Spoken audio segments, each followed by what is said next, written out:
How's it going, guys? Welcome back to another Python tutorial, and today we're going to be talking about loops. So that said, let's get right into it. Now you can think of loops as basically code that is getting repeated. So that said, there's actually two types of loops. There are definite loops and indefinite loops. Now definite loops is when you know when the loop's going to end. For example, let's say we have a print function. We know that this print function is going to execute, let's say, 5 times or 10 times. Now an indefinite loop is that where the loop actually ends, but we don't know when. So it's mostly used when a certain condition is true, then the loop. So that said, let's go ahead and start with the for loop, which is basically a type of definite loop. So that said, the syntax is for a variable name, usually it's I, in range, and then in the brackets, you want to put your range. For example, let's say you want to repeat it 5 times, you put 0 to 4. I'll explain everything in just a moment, don't worry. And then we'll go ahead and do, for example, print hi. And so that's it. If I go ahead and run the program now, as you can see, it prints 4 times actually. It's going to be that. I mistyped it. But yeah, there we go. It goes ahead and prints hi 5 times. Now what it does here is that it takes a variable I, so it's like we're doing I is equal to, and then we start at value 0. So I equals to 0. And then we go ahead and print hi 1 time. And then each time the loop executes, it goes ahead and increases the value. So for example, 1, and then prints again, 2, and then prints again, 3, 4, and then when it reaches 4, it stops. It prints 1 time, and then it stops. So if I is equal to this range here, or the end number, then it stops. So basically, it starts from 0 and ends 1 before the range here.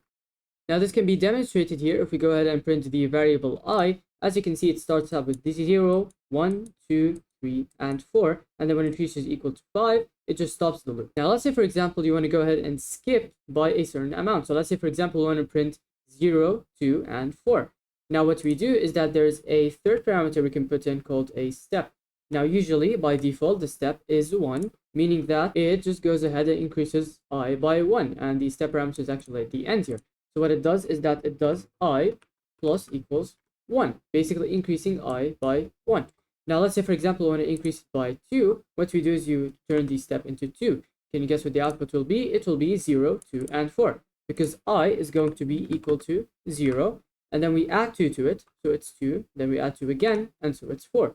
So with that said, if I go ahead and, for example, say 3 here, as you can see, it should just print 0 and 3, since we're doing 0, and then plus 3, which is 3, and then after that, it just reaches 6, which is greater than 5, and so it just stops the loop. Now, what if I told you that you can actually iterate through items in a list?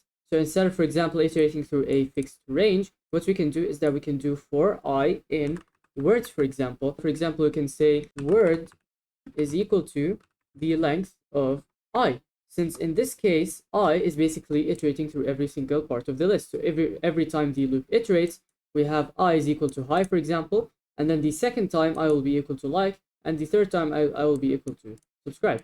So with that said, after that, what we want to do is, for example, print word, and what this will do is it will basically take the length of each word in the list, of course, by the length function here. So for example, here, hi is basically 2 characters, so it's 2. Like is basically 1, 2, 3, 4 characters, and so it goes ahead and prints 4. Subscribe, as you can see, 1, 2, 3, 4, 5, 6, 7, 8, 9, and so it prints 9. Now here's a little bit of a more complex situation. So basically what we can do here is we can create an empty list, for example, if we want to filter out some of the short words. And what we can do is that if we iterate through this list right here, and for each item of the list, we check if that item is less than 5 characters. If it is, then we add it to that empty list over here, and we go ahead and print it at the end. So what this will result in is, as you can see, hi and like. Since hi is 2 characters, like is 4 characters, and subscribe is like 9 characters, so it is not less than 5, and so it doesn't get printed. Now let's go ahead and talk about an indefinite loop. Now an indefinite loop is something like the while loop. It goes while, and then we have a condition in here, just like the if statement, and then we execute some code if that condition is true. So with that said, for example, here we have x is equal to 0. If x is less than 6, then we go ahead and print hey, and then we increase the value of x by 1. And what this should do is that it should print out x or hey 6 times.